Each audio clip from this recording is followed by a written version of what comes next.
Devin, and you're watching Living in the 413.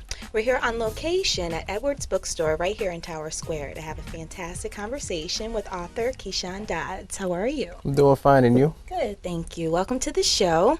I'm so glad you're here to talk with us today because I know that we have tons we have to cover. First of all, I want to talk about your job as mayor's assistant. What exactly does a mayor's assistant do? Well, it pays the bills. One thing. Well, as the mayor's assistant, I oversee certain areas within Springfield. Some of certain communities, neighborhood communities I work with, community councils, and any issues that happen within the city we try to deal with. Also, entertainment licenses that we handle with the bars and the clubs. So it's a very tedious job, but it's very fun to work with.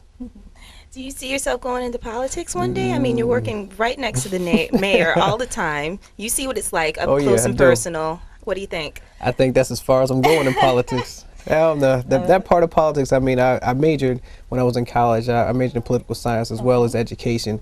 And that background, you know, being in a classroom, it seems very interesting. It's a very lucrative career if you're in politics, but being directly in it and right in the fire, I see that I don't have the patience for it. You know, I mean, half the people like you and half the people hate you no matter what you do. And I'm not that type of person. I wear my heart on my shoulders, and to be out there in the forefront every single day and just it puts your life on hold from what you want to do, actually, besides, you know, being in politics. So, I mean, my aspirations in politics, no, I'd rather be on the outside making a voice. Very interesting. Tell us a little bit about your background. Now, you're from the 413, correct? Yes, born and raised in Springfield, Mass. Right on DeMorland Street, right between AIC and Springfield College. So I had my basis right in that community, Mason Square area. Okay. Direct location. Thank you.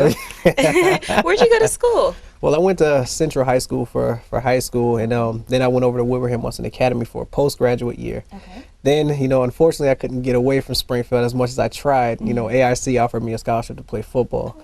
So that's where I went for college for 4 years. Okay. Now, I know at one time you were a Springfield public school teacher. Yes. Where did you teach? Well, I started off at Central High School where I graduated, which was nice. But, you know, the problems with that was I looked too young. Most of the girls liked me. The boys want to be like me. So that boundary of trying to be the teacher and a friend was just highly crushed. So I had to go back to what I wanted to do and teach elementary. Then I went over to Homer Street under Bobby Rennick's. And I had the best time with those kids, and I found that's what I wanted to do.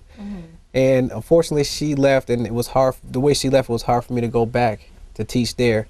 So I ended up moving over to Washington Elementary School, and I was there with Kathy Sullivan, which was very good. And unfortunate situations happened within the city, and I was put into this position as mayor's aide. So kind of moved on out of the classroom to something a little bit more for a stepping stone for what I want to do.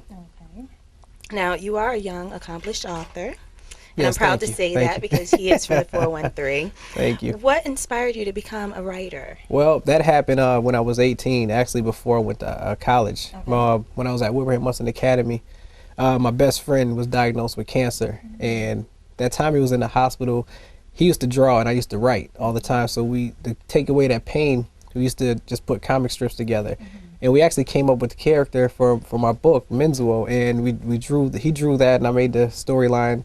And unfortunately, December 16th, right before Christmas in '96, he passed away. And that crushed everything about me and what I wanted to do. I literally gave up on life, on God. I gave up on school. I dropped away from everything and didn't see a purpose in life. And you know, I talked to his father, and he brought me back, and we had a long talk about how my friend's life was important. He was here for 18 years, and what he did during those 18 years, he was done, and God called him. And he said, you know, he would be upset with you if you would ever just leave, you know, from what you want to do. And from that, it came back and forth on what I wanted to do, so I had to write my college essay. And the only thing I could think about was writing about my best friend. And it was so funny because all the colleges I applied to, I got accepted to. And all the letters came back from the colleges saying that was a true college essay. And, you know, that kind of spurred me to, you know, just getting back and seeing that writing was going to be my out of being depressed.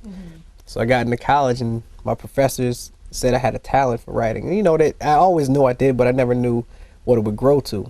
And in my spare time, my connection was writing my first book, Menzuo and the Calling of the Sun Prince.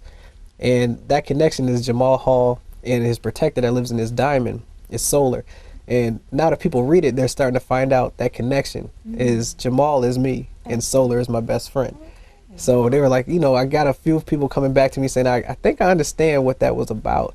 So yeah, you know, that was my connection to stay close to my friend and saying this is what we built. And fortunately, I had the opportunity to get it published after getting turned down 17 times.